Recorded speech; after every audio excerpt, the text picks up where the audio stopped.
Bismillahirrahmanirrahim. Assalamualaikum warahmatullahi wabarakatuh.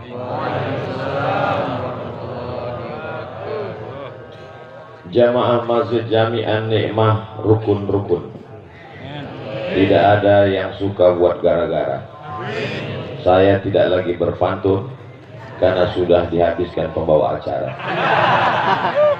Itu sekedar membalas saja. Apa kabar Bapak Ibu semuanya, sehat?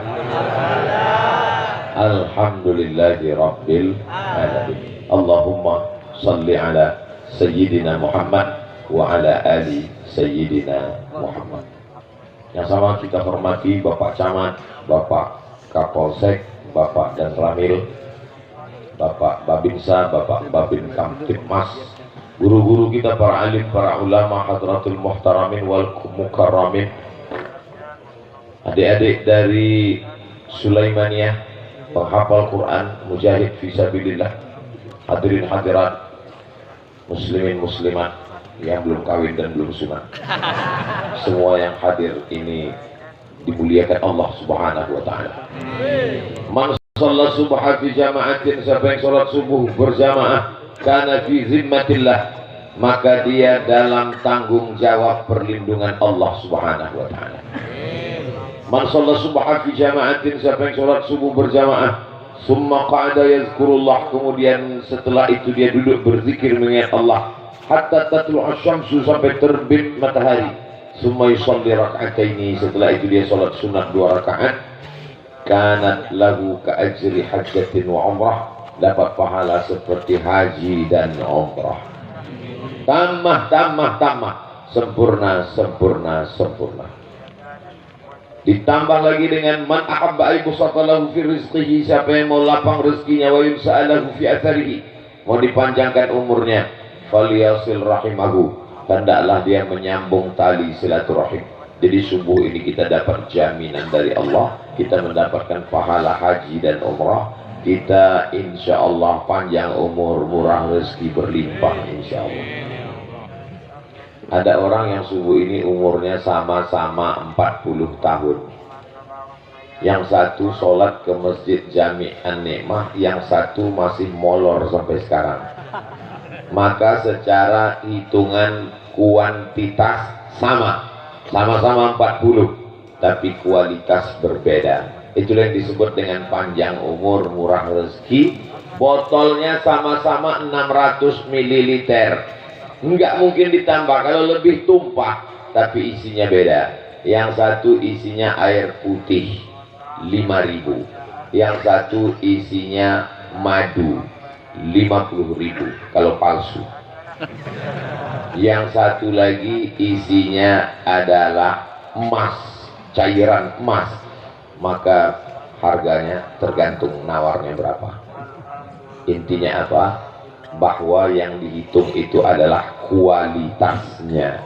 Ini adik-adik kita umurnya mungkin sekitar 15, 16, 17, tapi isi kepalanya 30 juz. Abdul Somad isi kepalanya juz 30. Nah, jadi yang dilihat itu bukan kuantitasnya umurnya berapa, yang dilihat adalah kualitas isinya apa. Insya Allah subuh ini semuanya berkualitas, insya Allah. Itulah yang diinginkan dari hidup ini. Ustaz Abdul Somad tidak boleh menyampaikan tausiah lebih dari yang sudah ditetapkan temanya oleh panitia. Kalau ada kesalahan berarti kesalahan panitia. Tabligh Akbar Masjid An-Nikmah Japos, persatuan umat apapun mazhab, ormas dan parpol. Ini tepat sekali 2023-2024. Ketua-ketua parpol insya Allah menonton ini melalui streaming. Yang pertama, apapun mazhabnya. Kebetulan imam kita tadi mazhabnya mazhab Muhammad bin Idris Asy-Syafi'i, meninggal tahun 204 Hijrah. Dari mana Ustaz tahu imam kita tadi bermazhab Syafi'i? Karena menurut kitab yang kami pelajari, mazhab Syafi'i itu bismillahnya dibaca jahar. Bismillahirrahmanirrahim. Tapi kalau kita nanti pergi ke Turki, ini adik-adik dari Sulaimania kalau sudah menghafal Quran 30 juz dari Al-Fatihah sampai An-Nas, duduk nyetor ke guru, khatam, dapat ijazah qiraat Hafs dari Imam Asim, mereka akan diberangkatkan ke Istanbul insyaallah. Lalu di sana mereka imam-imam di sana bermazhab Hanafi. Apa bedanya dengan mazhab Syafi'i? Mazhab Hanafi bismillahnya sir, nggak kedengaran. Alhamdulillahi Rabbil Alamin Ar-Rahmanir Rahim Malik Yaumiddin. Mungkin ada nanti adik-adik ini yang akan berangkat ke kota suci Makkah Al-Mukarramah, berangkat di sana belajar di Universitas Ummul Qura Saudi Arabia. Itu mazhabnya beda lagi, namanya mazhab Hambali. Kita lanjutkan setelah yang satu. Jazakumullah khairan. Makasih Pak. Kalau botolnya kecil 30 menit 300 ml, tapi karena 2 tetap 600 ml.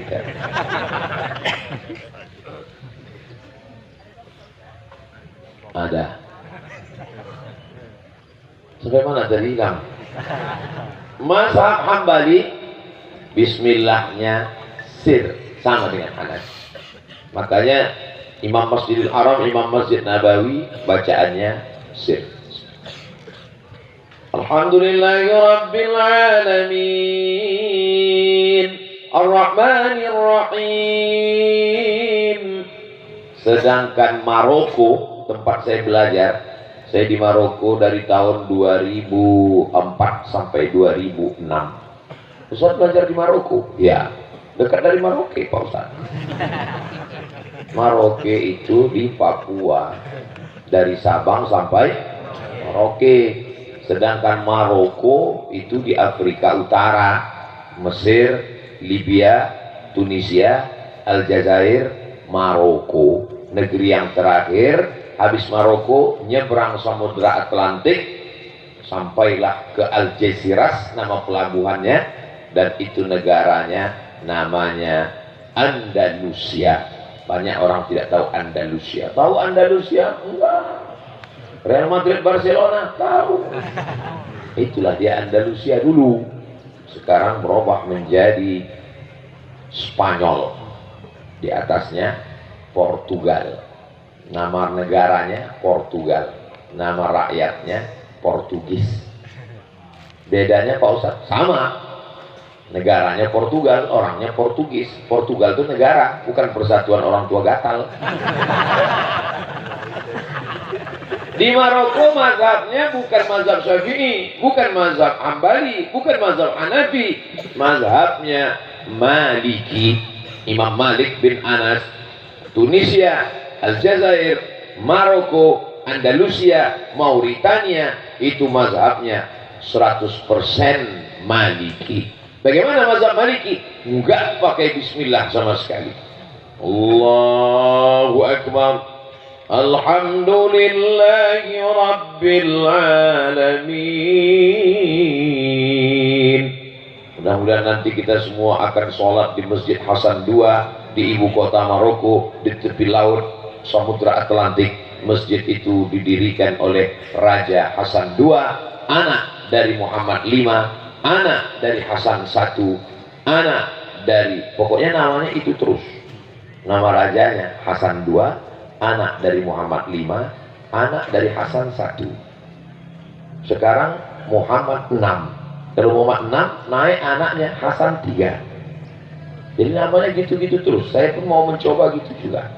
Saya Abdul Somad, anak saya Mizyan Hazik. Nanti Mizyan ini punya anak namanya Somad II. Biar mudah ingatnya. Nanti kalau pas tahlilan kan nggak sulit. Bila almarhum Somad 1, Somad 2, Somad 3, Mizyan 1, Mizyan 2, Mizyan 3. Saudara yang dimuliakan Allah Subhanahu wa Ta'ala. Jadi kalau saya menyalahkan ada imam yang tidak baca Bismillahirrahmanirrahim, Alhamdulillahi Rabbil Alamin. Itu salah, itu mazhab. Berarti saya durhaka. Saya ini murid durhaka. Karena berarti saya menyalahkan guru-guru saya yang ada di Maroko. Semua guru-guru saya di Maroko itu kalau sholat enggak baca Bismillahirrahmanirrahim, langsung Alhamdulillahi Rabbil Alamin. Ini sebagai satu contoh sampel judul kita, persatuan umat apapun mazhabnya. Tapi Pak Ustadz, suami saya pernah waktu sholat, kami tahajud malam, dia mazhab apa nih Pak Ustadz ya? Gimana dia Bu? Dia langsung Allahu Akbar, Qul huwallahu ahad. Itu namanya mazhab Imam Grogi. Saking grogi, lupa baca Al-Fatihah. Enggak ada satupun mazhab yang enggak baca Fatihah. Karena hadisnya jelas, la sholata liman lam yaqra bi Fatihatil kitab. Tidak sah sholat orang yang tidak membaca Al-Fatihah. Saya suka ngaji sama Pak Ustadz Somad, alhamdulillah. Ada yang mau saya tanya Pak Ustadz? Tadi itu kan baca doa kunut ya Pak Ustadz, imamnya. Iya. Itu mazhab apa Pak Ustadz? Mazhab yang paling tua namanya mazhab Imam Hanafi, meninggal 150 Hijrah. Nomor 2 namanya mazhab Maliki, Imam Malik bin Anas, meninggal tahun 179 Hijrah. Mazhab yang ketiga namanya mazhab Muhammad bin Idris Asy-Syafi'i, meninggal tahun 204 Hijrah. Mazhab yang keempat namanya mazhab Hambali, Imam Ahmad bin Hambal, meninggal tahun 241 Hijrah. Yang nggak ingat, nggak apa-apa, bisa ditonton ulang di channel Ustadz Abdul Somad Official. Subscribe, like, share, and comment. Mazhab tentang kunut subuh, imam kita di Masjid Jami An-Nikmah mazhabnya Syafi'i. Ustaz kok tahu? Karena ketika Sami'allahu liman hamidah, Allahumma hdina fi man hadait, wa'afina fi man afait, mazhab Syafi'i kunut subuh. Kalau mazhab Hanafi Pak Ustaz, nanti kalau kami ke Turki, di Turki mazhab Hanafi tidak pakai kunut subuh. Sami'allahu liman hamidah, Allahu Akbar. Kemarin Pak Ustaz kami umrah di Makkah, di Madinah, itu nggak pakai kunut subuh juga. Itu mazhab Hambali, tidak pakai kunut subuh. Kalau Ustaz di Maroko dulu mazhab Maliki gimana? Mazhab Maliki pakai kunut subuh seperti mazhab Syafi'i, tapi kunutnya sebelum ruku. Setelah ayat, sebelum ruku baca kunut. Qul huwallahu ahadunillahu samadu, lam yalid wa lam yulad wa lam yakul lahu kufuwan ahad. Saya udah siap-siap mau ruku, kok imamnya nggak ruku? Rupanya baca kunut sebelum ruku. Setelah baca kunut baru dia ruku. Allahu Akbar. Jadi tentang kunut subuh 4. Yang paling tua Hanafi, yang nomor 2 Maliki, yang nomor 3 Syafi'i, yang nomor 4 Hambali. Mudah cara ngingatnya. Yang paling tua dan yang paling kecil enggak pakai kunut, jadi metal.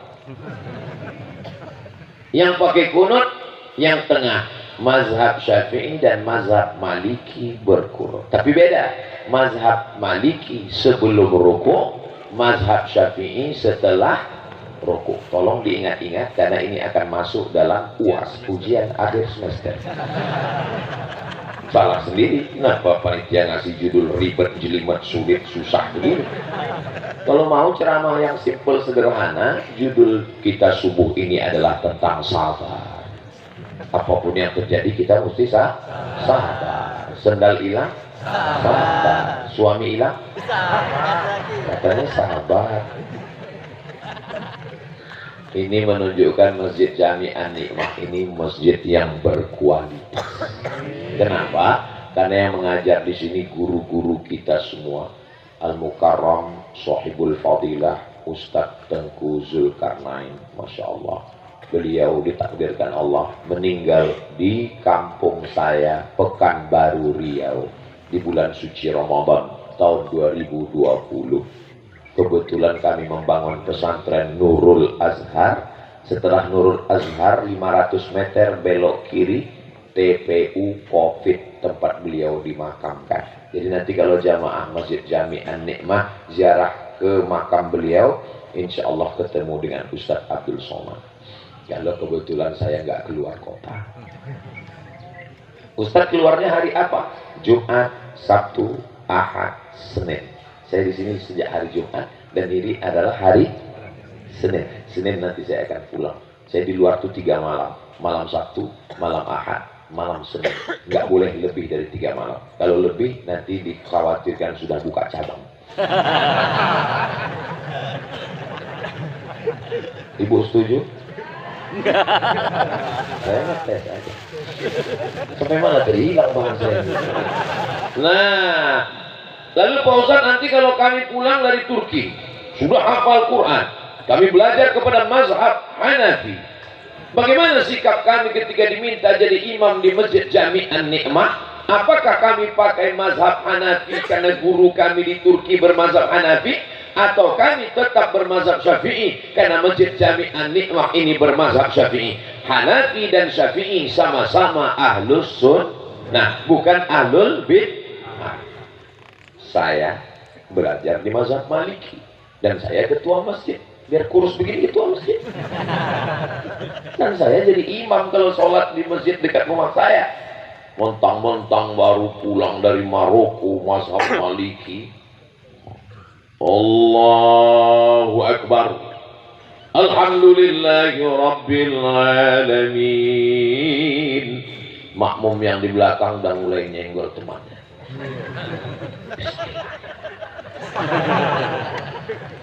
Ghairil maghdubi alaihim waladdallin. Makmumnya gak terlalu banyak. Inna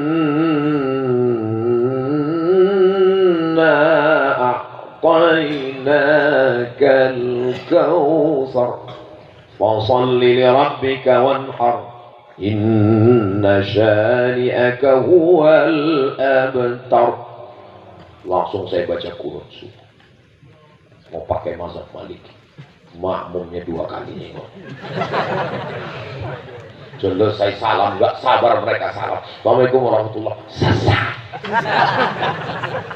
Mazhab Hanafi gak salah, mazhab Syafi'i gak salah. Yang salah adalah imam membawa mazhab lain ke tengah masyarakat yang sudah selama ini mengamalkan mazhab Syafi'i sehingga menimbulkan fitnah. Akhirnya masjid kacau balau, lintang pukang tunggang langgang, kacau masjid.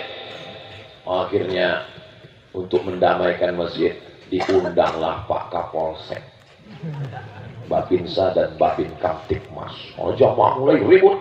Kata sebagian jamaah, sholat ini mesti kita ulang subuh ini, nggak sah ini. Kata jamaah satu lagi, sudah sah ini. Akhirnya kacau balau. Tenang-tenang, kata Bapak Kapolsek, tenang. Sebenarnya sholat kita ini sudah sah karena imam tadi bermazhab Maliki. Bapak kok tahu?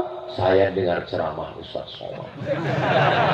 Inilah pentingnya polisi, polsek, babinsa, babin kaptipmas mengerti perbedaan mazhab supaya kalau terjadi kekacauan dia bisa menenangkan bukan dengan pistolnya tapi dengan ilmunya.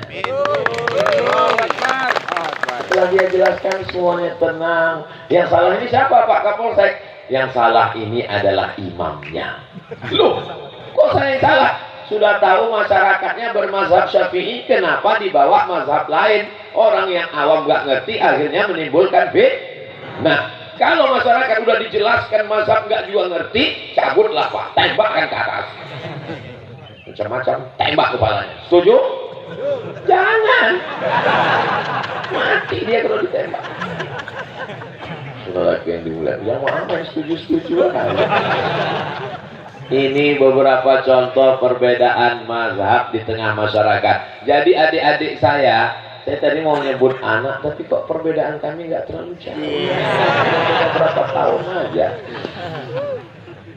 Jadi adik-adik saya sekalian, silakan kalian belajar ke Turki, hafal Quran di sana 30 juz, belajar qiraat Hafs an Asim, belajar qiraat Warsh, belajar qiraat Qumbul, belajar qiraat Ibnu Katsir.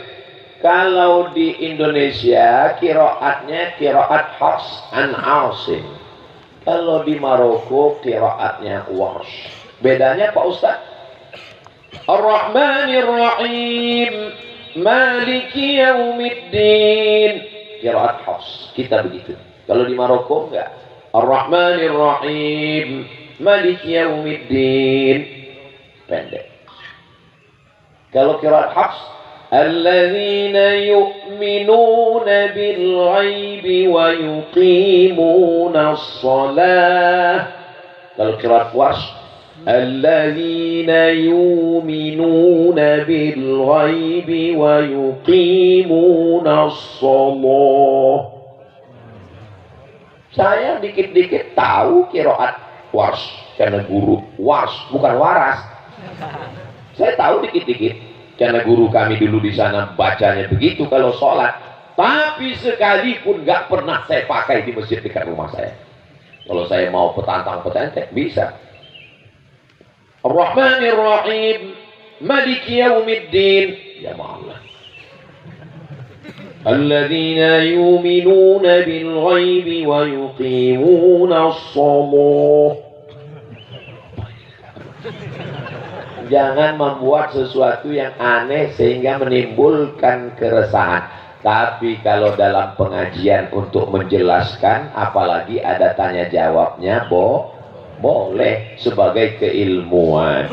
Ini penting, apalagi saat genting-genting, apalagi saat berbagai macam kekacauan di akhir zaman, fitnah yang luar biasa. Kenapa al-jamaah di Masjid Jami' An-Nikmah masih ramai, padahal Ustaz Somad difitnah-fitnah macam-macam?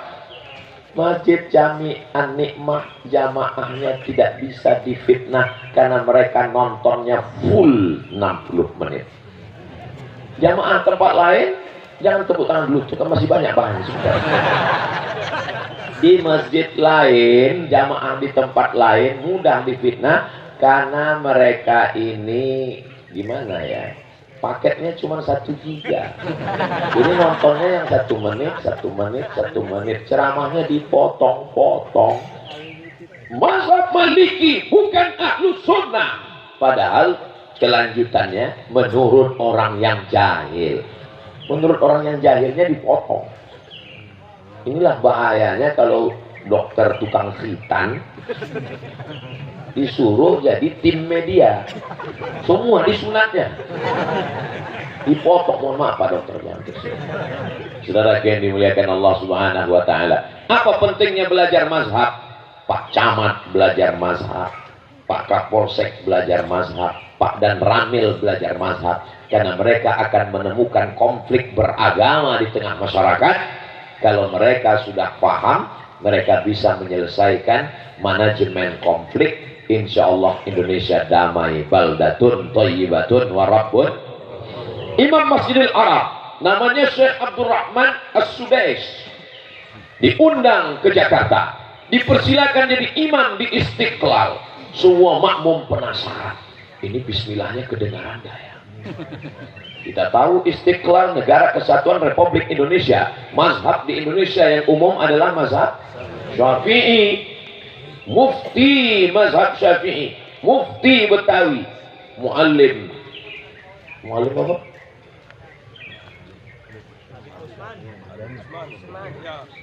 Mufti Betawi Syekh Utsman bin Yahya Al-Batawi. Lalu kemudian dari kalangan Betawi adalah muallim, bukunya 100 masalah agama. Saya melihat buku itu di Brunei Darussalam. Muallim Syafi'i Hazani. Sampai-sampai ada satu Habib dari Yaman datang menemui beliau untuk mengambil sanad-sanad kitab mazhab Syafi'i. Beliau berkeliling Jakarta, majelisnya dalam 1 bulan lebih 40 majelis, dan dia tidak tabligh akbar, dia membacakan kitab-kitab. Mudah-mudahan adik-adik kita ini ke depan mereka hafal Quran dan membacakan kitab-kitab mazhab Syafi'i insyaallah.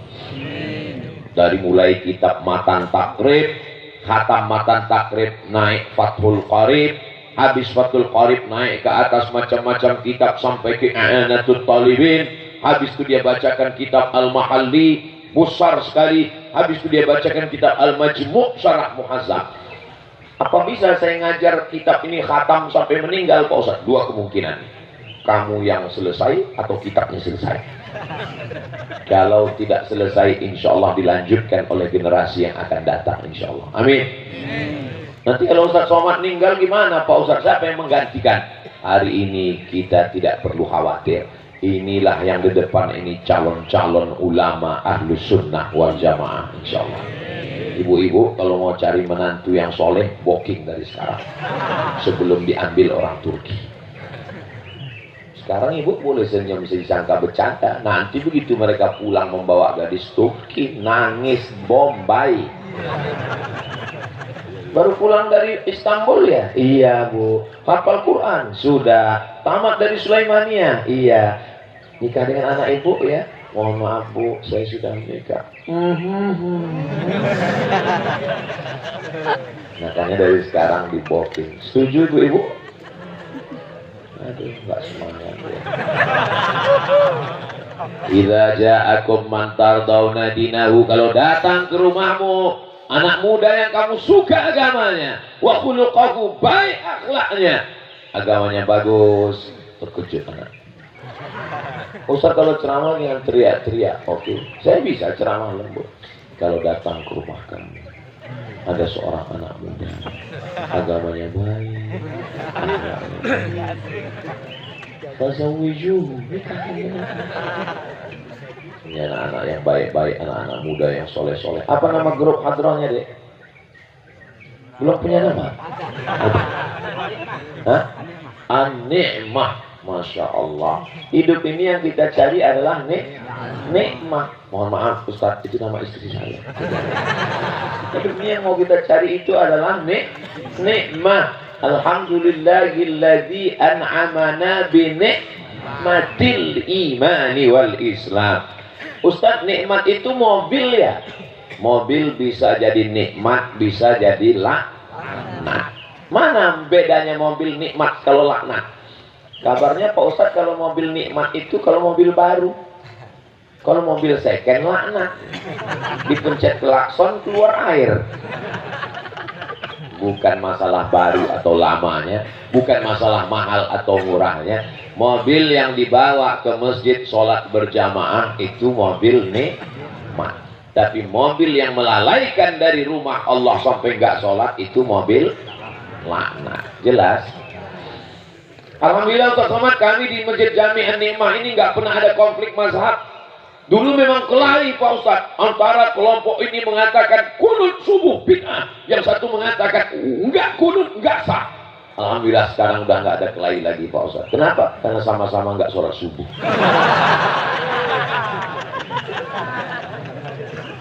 Yang jadi nikmat itu bukan khilafiyah, tapi memahami perbedaan pendapat. Imam diangkat, kalau kita kumpul semuanya satu kecamatan ini, siapa yang paling berhak menjadi imam? Bukan Ustaz Somad. Yang berhak menjadi imam adalah ulil amri. Itu menurut fikih. Sepakat 4 mazhab, Hanafi, Maliki, Syafi'i, Hambali. Kumpul kita satu negeri, yang jadi imam adalah ulil amri. Jadi yang paling berhak jadi imam tadi adalah Pak Camat. Ulil amri. Lalu ulil amri mengangkat imam tetap, namanya imam ratib. Ratib artinya rutin, subuh, zuhur, asar, maghrib, isya, jumat, idul fitri, idul adha, maka dia diangkat jadi imam ratib.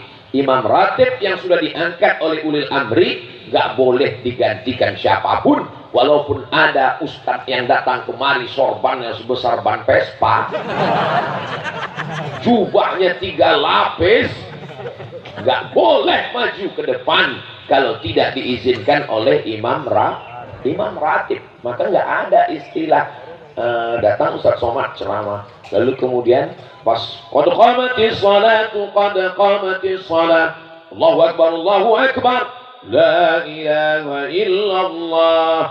Silakan Ustaz, nggak ada silakan karena sudah diangkat imam ratib. Kadang banyak di tempat kita imam-imam yang nggak pede, begitu datang Ustaz ceramah nggak ngerti fikih. Yang itu kalau minum kopi silakan. Kalau jadi imam nggak ada, maju ke depan imam ratib. Maka imam ratib kita masya Allah, Ustaz ini namanya masjid jami ya. Apa beda masjid jami dengan masjid aja? Kalau ada sholat Jumatnya namanya masjid jami. Kalau nggak ada sholat Jumatnya masjid nggak pakai jami. Hebat masjid Jami An-Nikmah ini. Qurannya besar sekali dia.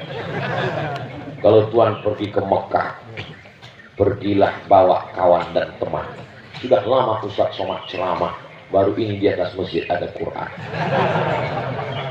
Ya. Siapa yang bacanya dia? Ini Masjid Jami ini arsitekturnya unik luar biasa. Masjid yang lain pakai kubah bulat, ini peta. Ada sebagian orang yang menganggap kubah itu hukumnya wajib. Kalau nggak ada kubah berarti nggak masjid. Padahal kubah tidak ada pada masjid yang dibangun oleh Nabi Muhammad SAW. Waktu Nabi bangun masjid, atapnya pelepah korma, rata, nggak pakai kubah. Jadi kalau dipakai definisi, kalau enggak dilakukan Nabi bid'ah, berarti membuat kubah di atas masjid adalah enggak ada saya ngomong begitu. Kubah itu datang belakangan guys. Ketika Islam sampai ke Bizantium, nama kaisarnya Kaisar Bizanti, lalu dia membuat kerajaan namanya Bizantium. Itulah yang dikenal dengan Romawi. Ada satu ayat surat dalam Quran khusus untuk bangsa Rom yang besar, namanya surat Ar-Rum. Ghulibatir Rum, bangsa Romawi dikalahkan oleh Persia. Karena waktu itu ada blok barat dan blok timur. Blok baratnya Rum. Rum itu di mana sekarang? Italia, Eropa. Persia di mana sekarang? Iran, Asia. Dulu zaman Nabi kerajaan yang besar. Ketika Islam sampai di Rom, ada satu ciri khas bangunan Romawi. Apa dia? Tiang tengahnya melengkung. Nanti adik-adik sampai ke Istanbul, di situ ada bangunan Romawi yang besar, didirikan oleh Kaisar Konstantinopel. Dia membangun kota, namanya bangunan kota Konstantinopel, nama kaisarnya Konstantin. Bangunannya tiang melengkung, dirubah oleh Muhammad Al-Fatih menjadi Masjid Hagia Sophia. Panjang umur, sehat badan, kita berangkat umroh dan akan lanjutkan ke Turki menemui adik-adik kita insyaallah. Amin. Umroh akbar ke Turki bersama Ustadz Abdul Somad. Siap berangkat? Ongkos tanggung masing-masing. Kita jenguk adik-adik kita, anak-anak kita. Masya Allah betapa indahnya. Doakan anak Ustadz Somad juga bisa mengikut jejak kakak-kakaknya ke Turki insya Allah. Belajar di Turki ini, andailah saya bisa muda lagi, saya ingin belajar di Turki. Kenapa? Bisa hafal Quran, negerinya cantik dan indah, musim salju bisa foto-foto update status, dan yang paling keren bisa memperbaiki keturunan.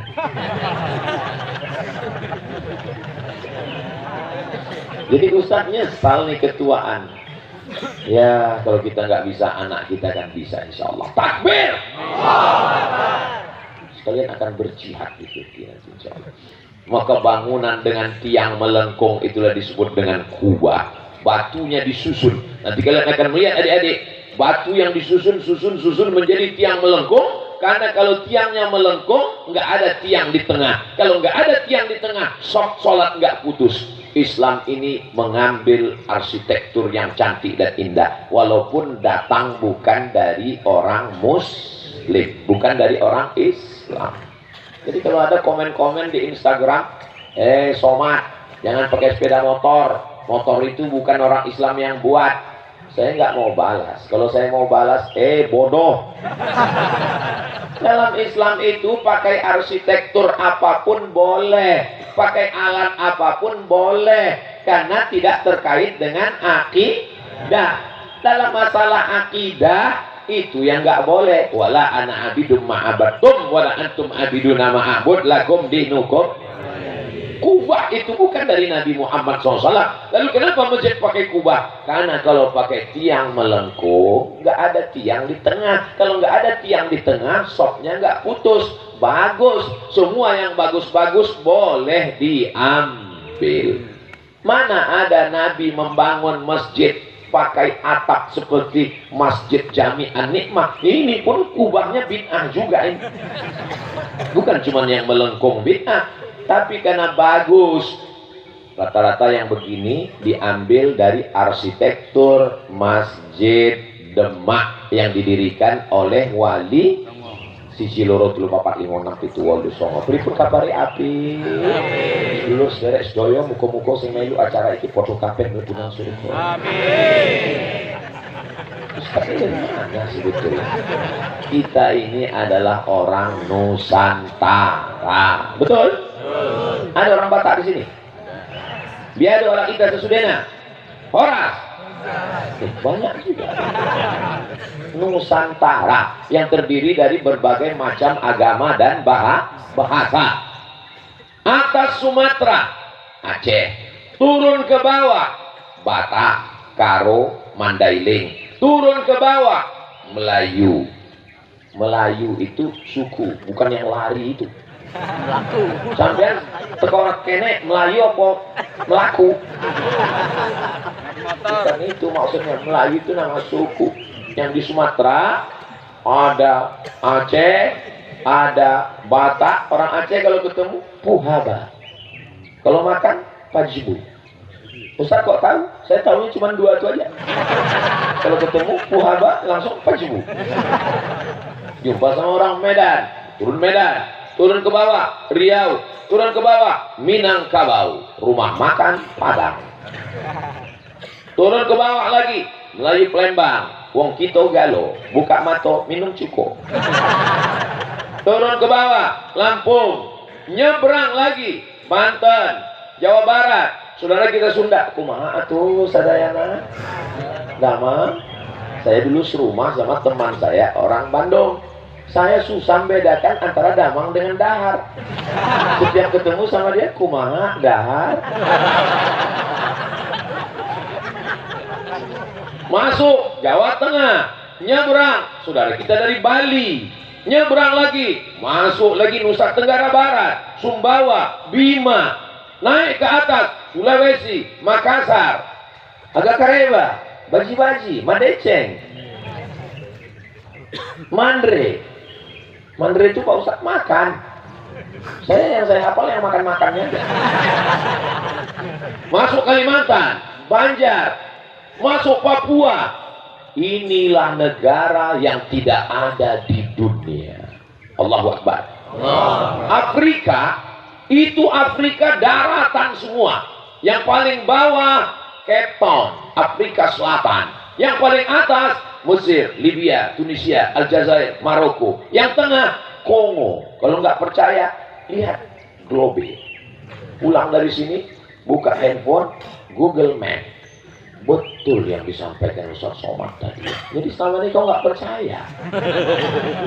Afrika 50 negara, satu daratan 50 negara. Itu tanah semua itu Afrika. Tapi kita Indonesia, Sumatera, Kalimantan, Sulawesi, Papua, pulau ribuan bisa satu negara, Bhinneka Tunggal Ika.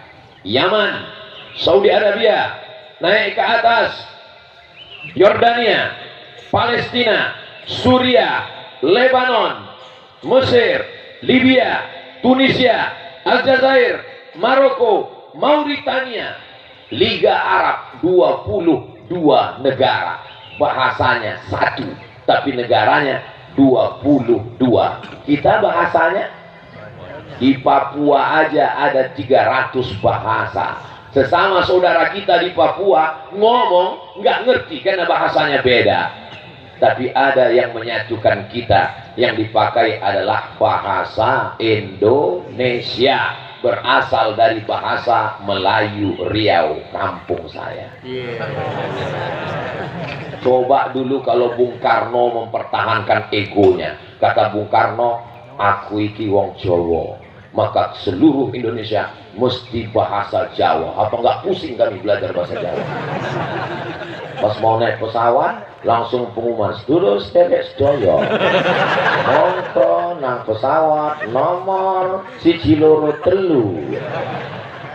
Tapi Bung Karno dengan kerendahan hatinya, dia tahu bahwa yang dipakai di seluruh Nusantara adalah bahasa Melayu, maka yang dipakai adalah kami bangsa Indonesia, berbangsa satu bangsa Indonesia, berbahasa satu bahasa Indonesia, bertanah air satu tanah air. Bangga nggak jadi orang Indonesia? Siap jaga Indonesia? Siap jaga NKRI? Takbir! Kenapa Ustaz semangat sekali? Ini bukan semangat, lapar. Yang dimuliakan Allah Subhanahu wa taala. Mazhab sudah kita bahas. Persatuan umat apapun mazhabnya. Yang berikutnya adalah ormas. Ormas itu apa artinya Pak Ustaz? Ormas itu artinya orang masjid. Gitu ketemu sama orang, sampean apa? Saya Muhammadiyah. Sampean? Saya NU. Sampean? Persatuan Tarbiyah Islamiyah. Sampean? Saya ini Matla'ul Anwar. Sampean?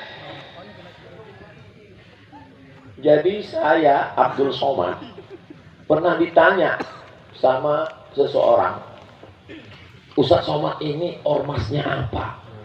Kenapa Bapak nanya? Karena setelah kami cek, Ustadz masuk dalam sekretaris lembaga Bahsul Masail Nahdlatul Ulama Provinsi Riau 2009 sampai 2014. Di NU Ustadz sekretaris Bahsul Masail. Memang betul saya bilang. Tapi kami cek lagi, Ustadz adalah penasehat lazismu lembaga amil zakat Muhammadiyah. Dan kami lihat lagi di Al-Wasliyah, Ustadz di Komisi Fatwa Al-Jamiyatul Wasliyah. Dan kami lihat lagi di Persatuan Tarbiyah Islamiyah, Ustadz di situ juga masuk Komisi Fatwa dan Dakwah Persatuan Tarbiyah Islamiyah. Dan ketika pertemuan jamaah tabligh, Ustadz juga ada di dalam sebagai tamu undangan. Sebetulnya aliran Ustadznya apa? Bapak siapa? Saya Intel mau buat laporan. Gini ya Pak ya, saya jelaskan ke Bapak.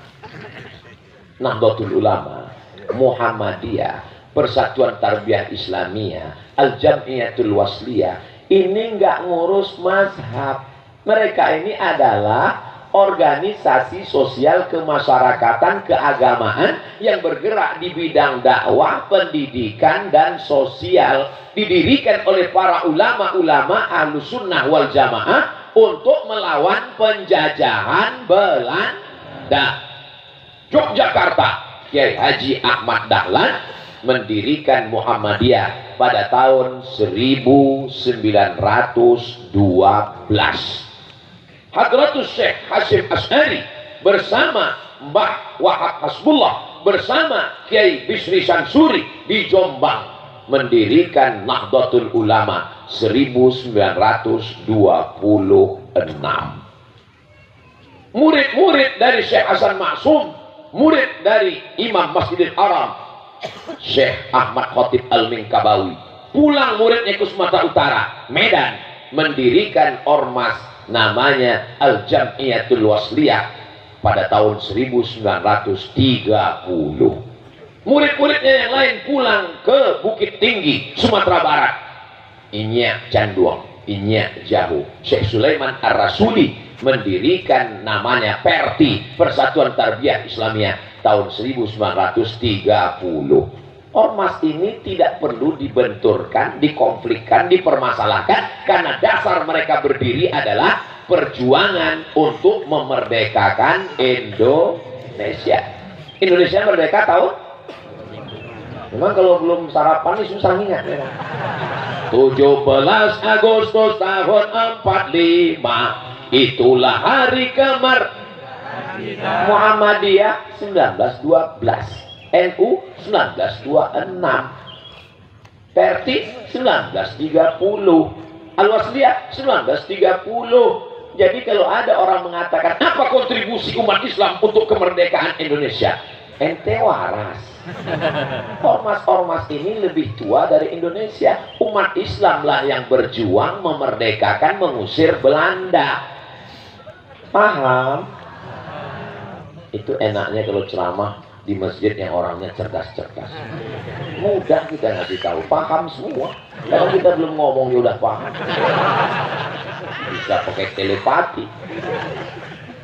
Kita memperingati Hari Pahlawan pada tanggal 10 November. Kalau saya nanya, Bapak Ibu nggak perlu jawab. Nanti saya jawab sendiri.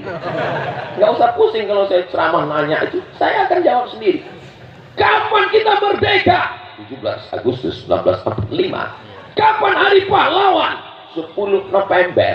Kenapa ada Hari Pahlawan? Karena ada orang yang mati syahid. Kok mati konyol? Kenapa mereka mati syahid? Meninggalkan istrinya, meninggalkan anaknya, meninggalkan rumahnya, meninggalkan hartanya, rela mati syahid. Karena ulama memfatwakan jihad. Kalau tidak ada jihad, kita nggak merdeka. Sampai hari ini kita masih dijajah Belanda. Siapa yang memfatwakan jihad? Keluar resolusi jihad, dikeluarkan Hadratus Syekh Muhammad Hasyim Asy'ari pada tanggal 22 Oktober yang diperingati sebagai Hari Santri. Disebarkan 22 Oktober. Jihad, jihad, jihad, jihad, jihad. Kalau kamu mati syahid, kamu akan masuk surga. Kamu nggak merasakan sakratul maut. Kalau mati syahid, sakratul mautnya seperti dicubit lembut pada kulit. Kalau kamu mati syahid, kamu nggak kena azab kubur. Yang nggak kena azab kubur itu dua. Yang pertama, mati syahid. Yang kedua, yang sudah terlalu azab disiksa istrinya di dunia. Kata malaikat, yang ini nggak usah kita azab karena udah terlalu azab dulu.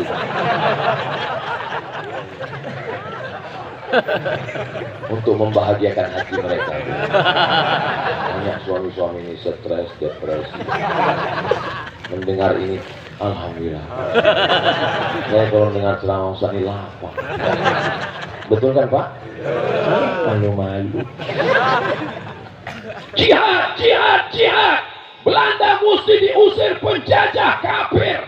Akhirnya ulama 17 Agustus merdeka. Itu adalah perjuangan para ulama. Makanya negara ini adalah negara yang bertuhan. Tidak ada tempat bagi komunis untuk tinggal di negara Kesatuan Republik Indonesia. Pancasila satu. Ketuhanan yang Maha Esa. Tuhan yang mana, Beb? Buka preambul pembukaan Undang-Undang Dasar 1945.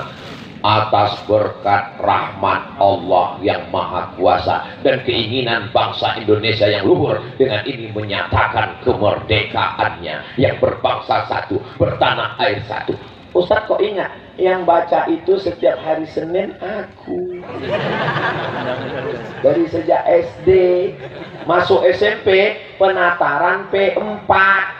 Sebelum ke Mesir ujiannya 4. Pertama hafalan Quran, yang kedua bahasa Arab, yang ketiga bahasa Inggris, yang keempat Pancasila. Setelah lurus ujian P4 Pancasila baru berangkat ke Mesir. Pulang ceramah dituduh anti NKRI. Bodoh. Yang masuk ke hutan-hutan pedalaman Riau masang bendera merah putih, yang upacara bendera mengajarkan anak-anak suku pedalaman lagu kebangsaan itu siapa? Siapa? Jawablah.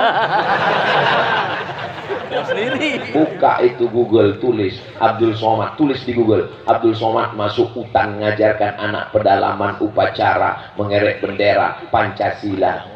Kita cinta dengan negeri ini, maka kita jaga persatuan. Mazhab selesai, berikutnya ormas selesai, yang terakhir ini yang paling berat, parpol. Ini banyak ini sekarang jamaah yang bingung, gimana nih Pak Ustadz? Kenapa Ustadz biasanya putih-putih, peci putih, hari ini kok beda? Pecinya merah, sorbannya biru, kain sarungnya oranye. Ini namanya koalisi menjelang pemilu. Supaya orang nggak bisa klaim-klaim. Ini sebelum 2023-2024 ini hati-hati, banyak jebakan Batman. Sebelum datang tablik akbar, hati-hati, lihat dulu tendanya warna apa, mejanya warna apa, karpetnya warna apa. Orang nggak bisa mengelompokkan saya warna-warna karena saya datang dengan warna-warni sekarang. Tapi bukan LGBT. Saudara yang dimuliakan Allah SWT, semua partai-partai itu didirikan berdasarkan negara demokrasi. Kita tidak lagi tinggal di kerajaan Majapahit yang menganut monarki. Kalau bapaknya meninggal, anaknya jadi raja, anaknya meninggal, cucunya jadi raja. Kita tidak tinggal Kesultanan Islam Sumatera, Melayu Delhi, Siak Sri Indrapura, Kerajaan Makassar. Kita tinggal di negara Kesatuan Republik Indonesia sejak 1945, memakai sistem demokrasi. Dalam dunia demokrasi, yang berkuasa bukan monarki raja, yang berkuasa bukan sultan, kedaulatan tertinggi di tangan rakyat. Presiden, wakil presiden, gubernur, wali kota, bupati, siapa yang ngangkat? Rakyat. Maka kalau begitu yang paling hebat di negeri ini adalah rakyat. Yang punya suara rakyat, yang milih rakyat, yang dipilih rakyat. Itulah yang gambarnya mulai nanti naik ke tiang listrik, pohon-pohon. Jangan mau tertipu dengan money politik. Money, duit, politik, uang. Suara rakyat dibeli dengan uang. Kalau ada yang membeli, modalnya besar, berarti dia akan kembalikan modal itu. Tahun pertama balik modal, tahun kedua untung modal, tahun ketiga persiapan modal, tahun keempat gas terus. Jangan mau suara kita dibeli. Kalau dia ngasih uang, ambil uangnya, jangan pilih orangnya. Setuju? Kok setuju? Ini uangnya uang haram. Aduh. La'ana Rasulullah SAW ar-rashi wal murtashi, yang nyogok dan yang disogok masuk neraka. Ini jamaah Masjid An-Nikmah, kalau ada yang bagi-bagi uang 50.000, mereka tidak akan bisa dibeli suaranya. Betul? Ini 50.000. Say no to money politik. Katakan tidak pada uang politik. Ini 500.000. Tidak. Ini 5 juta. Saya istiqomah. Ustaz Somad, ya. Kalau ada yang ngasih 50.000, Pak Ustaz, haram. 500, Pak Ustaz, haram. 5 juta, Pak Ustaz, halal. Haram. Gimana sebetulnya hukumnya, Pak Ustaz? Sebenarnya ini haram, tapi daripada diambil orang lain. Betul kan, Bu? Tidak katanya. Jangan gak rezeki. Kapan lagi? Ini kan arisan 5 tahunan sekali. Insya Allah kita permainan sepak bola Manchester United, Liverpool, Real Madrid, jangan khawatir karena wasit-wasit kita jujur insya Allah. Ada KPU, ada polisi, TNI, Polri, ada yang mengawasi Bawaslu. Wasit-wasit ini jujur. Wasit yang curang akan dikeroyok oleh fans sepak bola. Bukan kata saya, pengalaman di beberapa tempat permainan sepak bola. Allah tetap menjaga negeri ini dengan kebaikan, kesolehan orang-orangnya insya Allah. Jadi ke depan saya kasih tahu seluruh masjid-masjid yang ada dari Sabang sampai Papua, kalau kalian mau pilih judul pengajian, pilihlah seperti yang dibuat Masjid Jami An-Nikmah. Judulnya mencerdaskan. Judul-judul begini. Ini kadang saya tausiah pasti tanya panitia, judulnya apa Pak? Terserah Ustaz aja. Saya bingung lah judulnya apa. Kadang judulnya apa? Pasrah dan rela. Apalah maksud panitia ini buat pasrah dan rela? Rupanya dia mau kawin lagi. Dia mau saya menceramai istrinya supaya ibu apapun yang terjadi, ibu mesti pasrah. Relakan aja ya Bu. Enggak gitu. Umat ini dicerdaskan melalui khutbah, melalui tausiah, melalui pengajian, melalui tabligh akbar. Tidak ada provokasi. Medsos ini bertebaran fitnah yang luar biasa. Cerdas bermedsos. Baca, pahami. Kalau layak di-share, share. Jangan follow akun-akun fake akun yang mengadu domba. Karena yang mau diadu itu hanya domba. Kita bukan domba. Siapa yang suka diadu berarti domba. Dan domba akan disembelih hari raya. Jangan mau diadu domba. Insya Allah kita tidak mau diadu domba. Masa kelahiannya gara-gara beda pilihan? Masa bermusuhan hanya gara-gara beda warna? Warna-warni ini adalah dinamika berbangsa dan bertanah air. Saya tidak pernah ceramah ditanya sama pengurus, Ustadz sukunya apa? Kalau nggak satu suku sama kami, mohon maaf, kita batalkan pengajian. Ini semua adalah berkah yang diturunkan Allah Subhanahu wa taala. Insyaallah Indonesia baldatun thayyibatun. Tadi saya mulai tausiah jam 5, sekarang sudah jam 6 lewat 5. 600 ml. Kita jawab pertanyaan. Mohon nasihatnya bagaimana mengelola perbedaan pendapat pengurus DKM dalam menjalankan tugas dan amanat untuk kemakmuran masjid dan jamaah.